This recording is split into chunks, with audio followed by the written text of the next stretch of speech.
This trip didn't just change the way I see the world, it helped me see who God is calling me to be. A moment from the mission trip that has really stuck with me is the time I spent with a little girl named Selena. On our first day of camp, she came up to me, hugged me, and tried to talk to me even though I didn't speak any Spanish. Throughout the week, I stayed with the same group of kids, which allowed me to build real relationships with them, despite the language barrier. I began to understand how they live in that area, and it hit me hard that the conditions they were in weren't just temporary, they were a part of their everyday lives. What truly amazed me was that these kids never complained.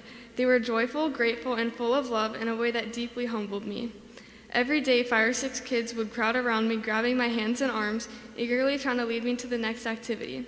Selena, even though she was half my age, became my little helper, handing me my water bottle, showing me where to stand, and walking with me everywhere I went. During songs and dances, the kids would wrap their arms around me without hesitation, and even though we couldn't fully understand each other, the love they gave was overwhelming.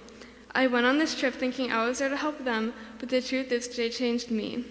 They opened my eyes to how much I take for granted and gave me a new perspective on what it means to be joyful and content. Holding them in my arms while we sang and danced, I realized that even without words, our connection was real, and I felt deeply seen and loved.